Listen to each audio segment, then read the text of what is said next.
السلام علیکم ورحمۃ اللہ وبرکاتہ نحمده ونصلي ونسلم على حبیب الکریم الحمدللہ کفا وسلام علی عباده الذین اصطفى اما بعد اعوذ باللہ من الشیطان الرجیم بسم اللہ الرحمن الرحیم کنتم خیر امۃ اخرجت للناس تأمرون بالمعروف وتنہون عن المنکر صدق اللہ العظیم۔ آئیے ہمارا کچھ عارض و معروف سے اپنے آقا و مولا جناب محمد رسول اللہ صلی اللہ علیہ وسلم کی بارگاہ بے کس بنا کے حدیث اللہم صلی علی سیدنا و مولانا محمد وعلی آل سیدنا و مولانا محمد وبارک وسلم الصلاۃ والسلام علی رسول اللہ۔ کل رات سے آپ لوگ تقریر نعت اور خبر سنتے چلے آئے، وقت بھی نہیں ہے کیونکہ بس آخری پروگرام اندر کرنا ہے اور مگر ایک چیز میں بتاؤں، آپ لوگ عرس کی تقریبات میں آتے ہیں، قرآن مقدس فرماتا ہے کہ کنتم خیر امۃ، اے امت محمدیہ تم بہترین امت، مگر ہم لوگوں کے اعمال و کردار کہیں سے یہ لگتا ہے کہ ہم لوگ بہتر، ہم دیکھیے ہم کسی کے بعد ہم اپنی خود بات کر رہے ہیں، ہم اپنے گریبان میں جھانکیں اور یقیناً ہر مسلمان پہلے دوسرے کے اندر آئے پوچھنے سے پہلے اگر اپنی گریبان میں جھانک لے گا اس دنیا سے برائی ختم۔ مگر ہوتا کیا ہے، آج ہم لوگ 5 وقت کی نماز پڑھ لیتے ہیں تو لگتا ہے کہ لوح محفوظ ہم دیکھنے لگے ہیں، اور میں بتاؤں ایسی نمازیں جس میں تکبر ہو، ریا آ جائے اور یہ یقین ہو جائے کہ میں ولی کامل بن گیا ہوں، ایسی عبادتیں منہ پہ بات۔ حضرت رابعہ بصریہ کہ جب انتقال ہوا، حضرت رابعہ بصریہ کے بارے میں میرے بادشاہ بھائی نے بتایا کہ خانہ کعبہ جل کر گئے، دنیا خانہ کعبہ کے لیے جاتی ہے مگر خانہ کعبہ رابعہ بصریہ کے لیے گیا تھا۔ حضرت رابعہ بصریہ وہ اللہ کی برگزیدہ بندی ہے، مگر اس کے باوجود اب آپ کا وصال ہوتا ہے اور وصال ہونے کے بعد آپ کے مرید نے آپ کو خواب میں دیکھا، پوچھا کہ رابعہ، تو آپ کے چاہنے والے نے خواب میں دیکھا، مجھے رابعہ کیا حال ہے؟ آپ نے فرمایا کہ جو ہے مجھ کو، میں نے اپنے پروردگار کی زندگی بھر عبادت کی، اپنی جبین ناک کو اس پروردگار کی بارگاہ میں ہمیشہ رگڑتی رہی، مگر جب رب العالمین مجھ کو بخش دے گا میں سمجھوں کہ میری عبادت کی۔ سبحان اللہ، اللہ اکبر یا رسول اللہ۔ ایسا نہیں کہ ہم نماز پڑھیں تو سوچیں کہ ہم بہت بڑے متقی، بہت بڑے پرہیزگار ہو گئے، ایسا نہیں، ہمیں سوچنا چاہیے کہ پتہ نہ پروردگار میرے سجدے کو قبول کر رہا ہے کہ نہیں، ورنہ پوری زندگی کی عبادت صرف ایک سجدہ قبول ہو جائے وہی کافی۔ سبحان اللہ۔ آپ لوگ یہاں عرس میں آتے ہیں، میں رات کے پروگرام میں بیٹھا تھا، اس وقت ماشاءاللہ کافی لوگ بیٹھے ہوئے، مگر لگتا ہے کہ رات میں ساری بارش اور ساری ٹھنڈک ہی لوگ، ایسا نہیں ہونا چاہیے۔ آپ جب عرس کی تقریبات میں آئے ہیں تو تفریح کے لیے صرف اگر آنا ہے تو خلوص نیتی کے ساتھ آئیے تاکہ سب پروگرام جتنے اس کو جو ہے آپ لوگ اس میں شریک ہوئیے، شرکت کیجیے، تاکہ یہاں جائیں، یہاں سے لوگوں کو بتائیں کہ ہم نے یہ پروگرام، آج تو یہاں پہ ایسے کچھ لوگ آتے ہیں جن کو یہ پتہ ہی نہیں رہتا ہے کہ ہم عرس میں گئے تھے تو کب میلاد ہوا، کب تقریر ہوئی، وہ آئے اور سو گئے، پھر سو گئے، اس کا کوئی مطلب نہیں۔ بزرگوں کی بارگاہ میں آئیے تو جو بزرگوں کے یہاں سے پیغام ملتا ہے اس پہ عمل کیجیے۔ میں ایک چیز بتاؤں، مرید تو بہت ہوتے ہیں، میں بہار وغیرہ میں جاتا ہوں تو انداز المرید، اس مرید کا کوئی مطلب نہیں ہوتا۔ میں ایک بات کو صاف ہے، نماز اہم العبادات، اور امام اعظم بن عزیز کہ من ترک الصلاۃ متعمدا فقد کفر، جس نے جان بوجھ کر نماز ترک کیا گویا اس نے حتی کفر کے طریقے۔ مگر آج ہم لوگ دیکھیں یہاں پہ جو لوگ آتے ہیں، کتنے لوگ ایسے رہتے ہیں کہ ٹہلتے رہتے ہیں، اور کتنی عورتیں رہتی ہیں میرے خیال سے شاید ان کو نماز کی توقیف نہیں۔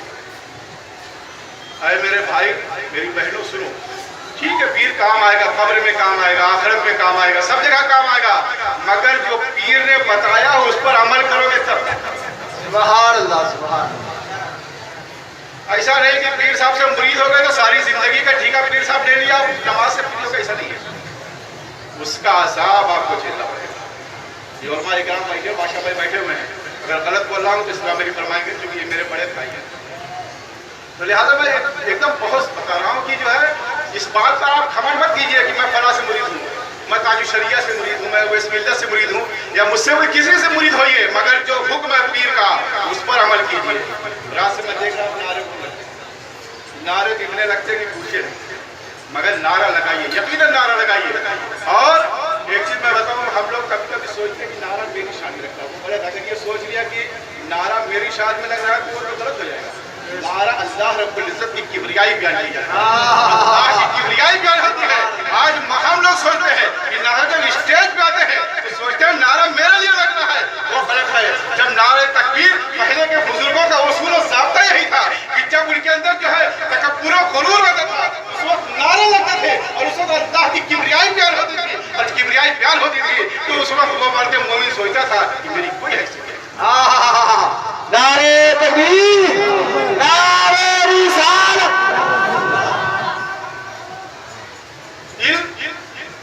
ہم لوگ حاصل کرتے ہیں، مگر میں ایک چیز میں بتاؤں، فراغت کے بعد ایک علماء کے اندر جو جنون ہوتا ہے، نئے جو خاص کر شفیہ میں اگر پڑھا ہوا تو مگر دیکھیے علم حاصل کرنا ہر مسلمان مرد و عورت کا فرض ہے، مگر اس علم پہ تکبر کرنا یہ وہ علم کو کھا جائے گا۔ جس وقت میں فارغ ہو کر آیا اس وقت ایک دور تھا میرا بھی، میں اپنی ہسٹری بتا رہا ہوں، کوئی ایسا نہیں کہ میں شرما رہا ہوں۔ اس وقت میرا ایک شوق تھا، میں کپڑے میں اچھے بنتا تھا۔ میرے والد بزرگوار نے ایک مرتبہ مجھ سے فرمایا کہ بیٹا یہ کرچ کام نہیں دیتی، جو اندر کا ہنر ہوتا ہے وہی کام دیتا ہے۔ اور حضرت سعدی نے کہا جو آہیں گنت رفتن جانے پاک چہ تخت مردن چیز روئے تھا، کہ جب پاک جان جانے کرا لگے، جب انسان کا وقت موت قریب آ جائے، کیا تخت پہ مرنا کیا زمین پر مرنا دونوں برابر، سب کو جانا اسی جگہ پہ ہے۔ لہٰذا ہم اپنے اعمال کی درستگی کریں، ہم اپنے اعمال کو سنواریں کہ دنیا میں بھی کام آئے گا، آخرت میں بھی کام آئے گا۔ اس میں تو بہت سے میرے والد بزرگوار کی مرید بھی ہیں، اور میں نے ان کو پوری زندگی میں نے دی کہ انہوں نے سادہ زندگی پوری کی۔ ہمارا حافظ شکیل صاحب وغیرہ گواہ ہے کہ میں نے کبھی ان کو قیمتی کپڑا کبھی میں نے نہیں دیا، ہمیشہ ایک ململ کی کرتی اور ایک صدری اور ایک ٹوپی میں آپ رہا کرتے تھے، اور اسی میں آپ نے جو فقیری آپ نے کیا ہے اور جو آپ نے سلسلہ کی تبلیغ کیا ہے، آج اس کا جنب غفیر آپ کی نگاہوں کے سبحان یہ انہوں نے کیا ہے۔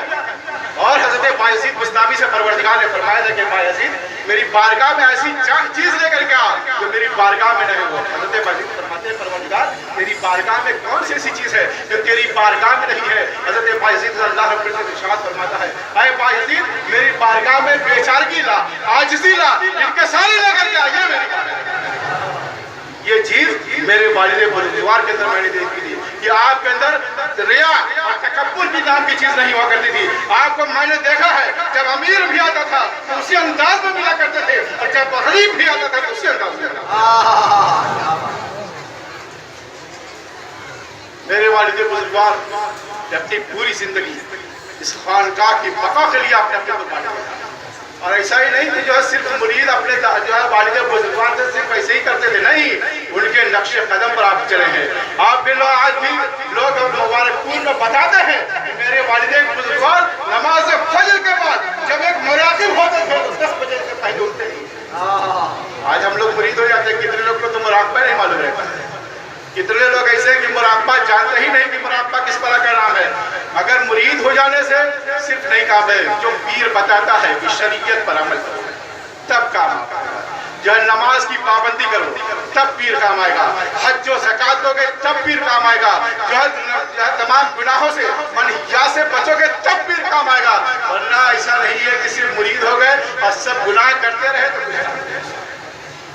یہ میں نہیں کر رہا ہوں، میرے خیال سے ہر خانقاہ کا یہی پیغام ہوگا، جتنے بھی خانقاہ کے جو صحیح پیر، ویسے تو بہت جو ہے ڈھونگی پیر ملتے ہیں، مگر جو صحیح پیر ہوں گے سب کا یہی مشن ہوگا کہ جو شریعت مطہرہ کا پابند ہوگا وہی جو ہے کامیاب ہوگا، اور جو پیر شریعت مطہرہ کا پابند نہیں وہ پیر ہو ہی نہیں سکتا۔ ہم لوگ نعرہ لگاتے ہیں کہ مسلکی اعلیٰ حضرت زندہ باد، یقیناً مسلکی اہل سنت، مسلکی اعلیٰ حضرت، بے شک وہی مسئلہ ہے۔ اور چاہے ہم اسی خانقاہ کو ہر سلسلے والا مسئلے کے اعلیٰ حضرت کا اگر ماننے والا ہے ورنہ وہ سلسلہ لہذا اعلیٰ حضرت فاضل بریلوی نعت لگا لینے سے نعرہ لگا لینے سے کہ ہم مسئلے کی اعلیٰ حضرت کے دامن نہیں چھوڑیں گے، اس سے کچھ نہیں۔ اعلیٰ حضرت فاضل بریلوی کی زندگی اٹھا کر کے دیکھیے، آپ کے عشق کی زندگی اٹھا کر کے دیکھیے، آپ نے اللہ کے رسول سے عشق کیسا کیا تھا۔ آپ اپنی والدہ ماجدہ کے ساتھ حج بیت اللہ میں جا رہے ہیں، جہاز غرق ہونے والا ہے، تقریر نہیں کر رہا بس تھوڑی دیر بس اور آپ اپنی والدہ کے ساتھ حج بیت اللہ میں جا رہے ہیں، جہاز غرق ہونے والے ہیں، جتنے جو لوگ ہیں سب جو ہے پریشان حال ہے، سب بے چین و بے قرار ہے۔ آپ کی والدہ ماجدہ آتی کہتی ہے احمد رضا بیٹا تم بڑے سکون میں اطمینان کے ساتھ بیٹھے ہوئے، جہاز غرق ہو رہا ہے، تم پریشان نہیں ہو رہے ہو۔ آپ نے فرمایا امی جان احمد رضا نے بسم اللہ مجریہا و مرساہا ان ربی لغفور الرحیم دعا پڑھ لی ہے، اور اللہ کے رسول نے فرمایا ہے کہ جس نے یہ دعا پڑھ لی ہے جہاز غرق نہیں ہو سکتا۔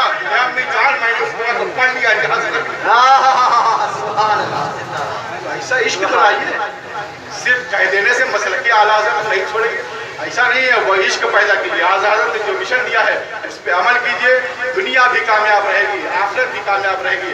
اور چاہے ہمارے یہاں کا مرید ہو یا کسی جگہ کا مرید ہو، سب مریدین ہمارے ہیں، سب ہمارے لوگ آپس میں ایک ہیں، کوئی بڑا نہیں ہے۔ لہٰذا یہ مشن ہمارا ہے کہ ہم سب ایک ہیں اور ہم سب متحد جس دن ہو جائیں گے باطل طاقتیں جو پست ہو جائیں گی۔ بے شک بے شک۔ اور دوسری چیز ایک چیز اور، آپ لوگ پروگرام میں آئیے تو پروگرام اٹینڈ کیجیے۔ دیکھیے میں بتاؤں اس میں مرد حضرات بیٹھے ہوئے ہیں، عورتیں بھی اسی میں بیٹھی ہوئی ہیں، پردے کا خیال رکھیے۔ عورتوں کو چاہیے کہ آپ دوسری جگہ اس طرف جگہ پڑی ہوئی ادھر کی جگہ پڑی ہوئی ہے، لہٰذا اس چیز کو آپ خود کا خیال کیجیے گا۔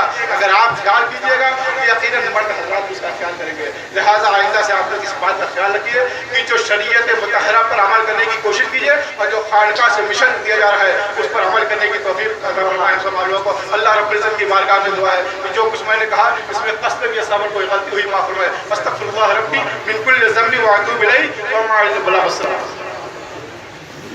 حافظ احسن صاحب کو سلسلہ قادریہ نقشبندیہ کی اجازت کو خلافت۔ سبحان اللہ۔